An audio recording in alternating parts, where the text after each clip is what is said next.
El drac descoronat a Sabadell.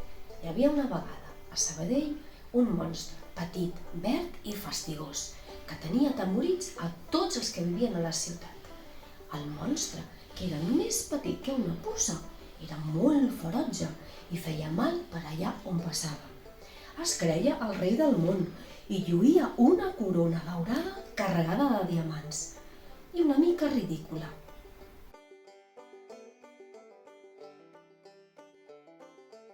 La gent de Sabadell, patint per no creuar-se amb aquell monstre en corona, van córrer tots a tancar-se a casa seva. Van tancar jardins, parcs, biblioteques, llibreries i la majoria de les botigues de Sabadell.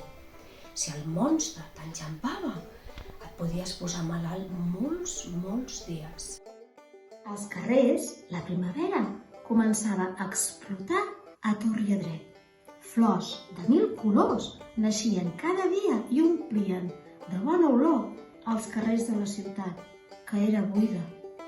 Mentrestant, dins les cases, els habitants de Sabadell feien pastissos, trencaclosques, sumes, restes, pícnics pels terrats i miraven per la finestra com anaven passant els dies tristos per no poder sortir al carrer per culpa d'aquell monstre verd, petit i fastigós.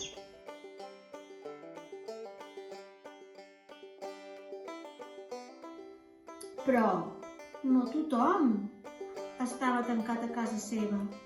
En Jordi, un xicot jove i molt valent, sortia cada matí, protegit amb guants, un escut, contra el monstre per portar menjar i medecines als avis que estaven tranquils a casa i vivien sols.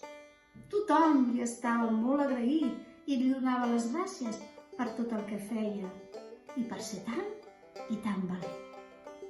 Sense que el Jordi se n'adonés, el monstre amb corona el perseguia pel carrer per posar-se-li a dins. Algunes vegades intentava posar-se-li dins de l'orella o amagar-se dins dels mitjons, però mai ho aconseguia. Fins que un dia, que el Jordi estava creuant el bosc de Can Deu, en un moment que es va distreure olorant un roser, el monstre se li va posar a dins del nas, fent una rialla maligna. Al cap d'uns dies, el Jordi va començar a trobar-se molt malament. Tenia mal de cap, mal de coll, febre, que estava cansat i tenia una tos molt empipadora. En canvi, el monstre verd petit i fastigós estava com un rei a dins del cos del Jordi. S'havia fet una caseta i estava que no volia moure's pas d'allà. Però esclar, això el Jordi no ho podia permetre i va decidir creuar tot Sabadell fins a arribar al castell del Parc Taulí. Sabia que allà el curarien perquè és on tenien cura de les persones i, a més, estava segur que allà l'ajudarien a desempallegar-se d'aquest monstre fastigós.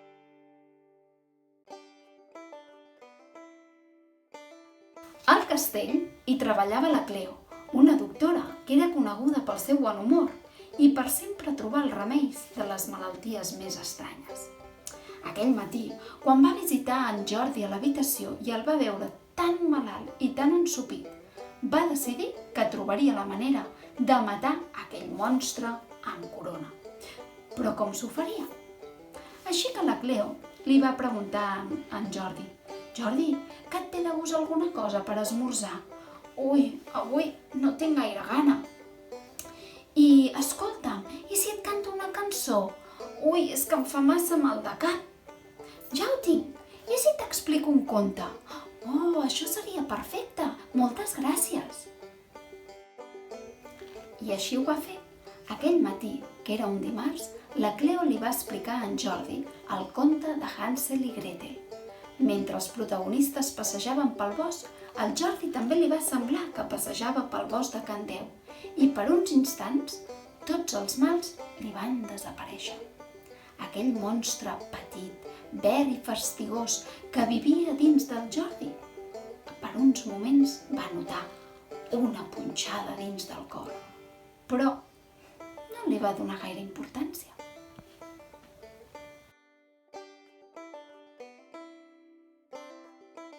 Durant els següents dies, la Cleo anava cada dia a l'habitació d'en Jordi i cada dia li explicava un nou conte. El dimecres li va explicar el conte a la Caputxeta Vermella. Dijous, les 7 cabretes i el llop. I divendres, la princesa i en Pèsol. Al monstre, cada paraula li semblava una agulla clavant-se al seu pit. I va començar a trobar-se malament. Aquell vespre, en Jordi va cridar a la Cleo. Cleo, ara sí que em menjaria alguna cosa. Oh, que bé, això és bon senyal. I què et ve de gust, Jordi? Doncs, si puc triar, un plat de pèsols amb pernil, que tinc molta gana.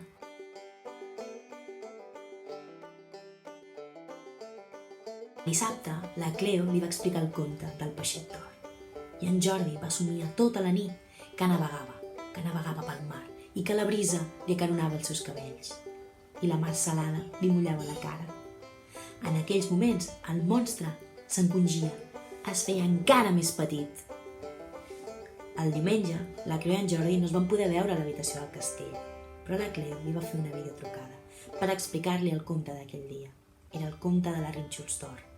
I quan van acabar, en Jordi es va prendre 3 bols sencers de sopa calenta, com el conte. Van anar passant els dies i en Jordi es trobava molt millor i volia tornar a casa. Però la Cleo s'havia d'assegurar que ja no tenia aquell petit monstre amb corona a dins i el va fer quedar uns dies més al castell del Parc Taulí. Li va seguir explicant contes. Dilluns li va explicar a la rateta que escombrava l'escaleta, dimarts la Ventafocs i dimecres en Polset. L'endemà, en Jordi va passejar per l'habitació i va mirar per la finestra als carrers solitaris de Sabadell. Trobava a faltar passejar per la Rambla, però es trobava molt millor de la malaltia i va tenir una pensada. Quan la Cleo va entrar a l'habitació, li va dir: «Cleo, t'he preparat una sorpresa». «Sí que estàs de bon humor! Quina és la sorpresa, Jordi?» «Doncs avui t'explicaré un conte jo a tu». I així va ser. En Jordi li va explicar el conte d'en Patufet i es van fer un tip de riure, fent els sorolls com el pet que fa el bou allà al mig del conte fent així. I el monstre? Ell sí que tenia mal de panxa. Era ja diminut i li feia mal tot aquell cos verd i fastigós. La corona li anava grossa i no es podia ni moure.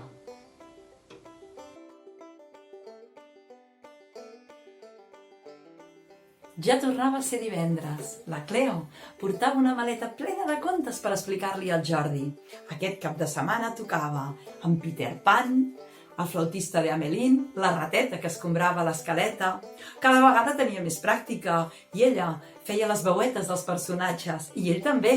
Per exemple, quan ella feia de rateta que escombrava l'escaleta, ell feia de gat presumit i així passaven l'estona. Si el diumenge al vespre haguéssim vist i mirat per un microscopi a dins del cos d'en Jordi, hauríem observat que hi havia una petita gota verda de pols, molt menuda. Era el monstre que cada dia s'anava tornant una miqueta més petit i menut.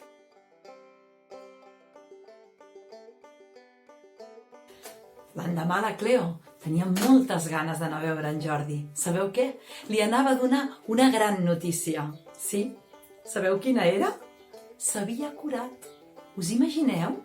Del monstre ja no se'n va veure ni rastre, ni d'ell ni de la seva corona.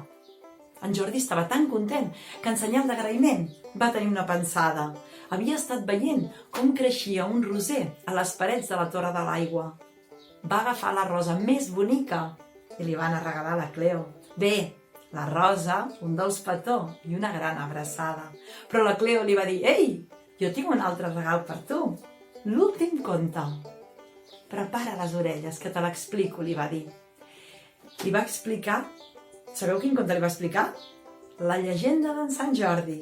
Aquest és l'últim conte que li va explicar a la Cleo. Del monstre, com us he dit, ja no se'n va veure ni rastre. A Sabadell no el van veure mai més. Va desaparèixer. Bé, de Sabadell i de la resta del món. Vet aquí la Chloe i el Jordi, que amb contes el monstre han vençut. Conte contat, ens veiem ben aviat. Us desitgem feliç Sant Jordi. Bon Sant Jordi. Bon Sant Jordi a tothom. Gaudiu d'aquesta diada. Us desitjo un molt bonic Sant Jordi.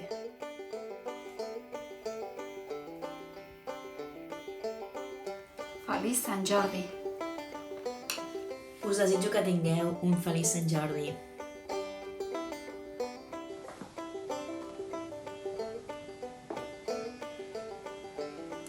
Bon Sant Jordi! Us desitjo que tingueu molt bon Sant Jordi.